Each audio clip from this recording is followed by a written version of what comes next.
Hello, my name is Murray Welsh. I'm one of the senior veterinary surgeons at East Bournemouth Veterinary Surgery. The original practice was founded probably back in the 1960s by a veterinary surgeon called Geoffrey Paradise. We moved to the present premises in 2011, and again, at the present time, again, it's myself, Mr. Bailey, and 4 other veterinary surgeons practicing from here. We have 6 veterinary surgeons, 5 veterinary nurses and 6 receptionists. If I'm on a full day's consultations, then it could be somewhere between 25 and 30 pets a day. If I'm operating, it'll be significantly less. It may be an operating list of 4 or 5 pets that I get through in a day. We're a single centre practice, so we have no branch surgeries. Consequently, if owners want to see the same veterinary surgeon every time they come in, there's a much greater likelihood of you being able to do that.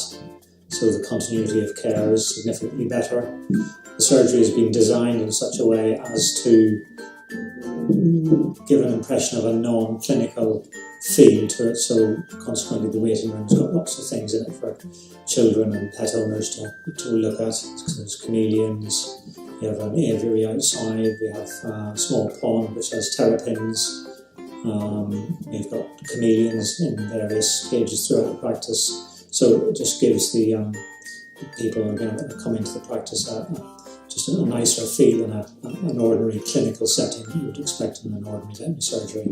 One of the vets who's got a postgraduate qualification in exotics, and another vet who's very interested in exotics, so we see quite a lot of exotic species. That's lizards, snakes, various different types of amphibian reptiles, so we have quite a wide variety of cases come in. Again, probably the exotics, again, we see tongues, skinks, bosmos lizards,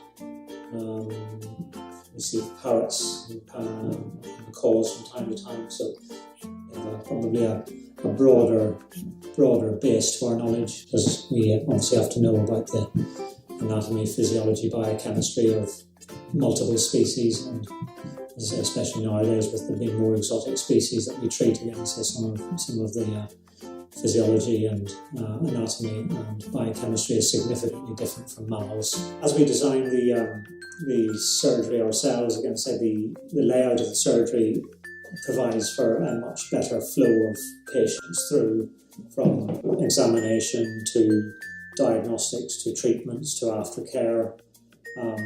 So yeah, that improves things. Also, it's much nicer to work in a nice, clean, new environment. So and we have quite a lot more space in this practice compared to the old practice. So having lots more space makes life significantly easier. There's always advances, again, say with regard to not only treatments but diagnostics.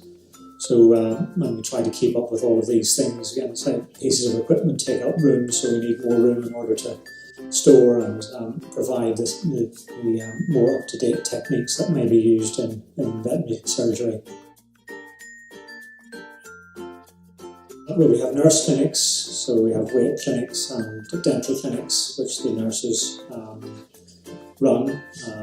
We also provide a grooming service for cats and dogs that maybe are a little bit more difficult to deal with, that may require sedation, and may not be able to be done by the routine groomers. So those are the sort of additional services over and above the general veterinary services that we provide. We have hospitalisation facilities both for cats and dogs. They're in separate wards, so that, again, I say the dogs don't disturb the cats. We can hospitalise patients overnight, and although we don't have 24-hour cover, again, say if patients need checking throughout the night, they will be checked. For those patients that require a higher level of aftercare, for instance in intensive care, then we have close associations with the vet college, again, say, who have a dedicated intensive care unit that is manned 24 hours a day, so we will send those patients up to the Royal Veterinary College. After hours, the phones are put through to the veterinary surgeons who are on duty that night. So if you have an emergency, you will be put through directly to a veterinary surgeon who will obviously discuss what the problem is and decide whether you need to be seen. If you need to be seen, then you will be asked to come to the veterinary surgery, where the vet will meet you there and do whatever is required. Basically, this is a voluntary scheme which practices can apply for. It basically means that you have achieved a level of excellence in care for patients and facilities that the Royal College of Veterinary Surgeons stipulate. See you later.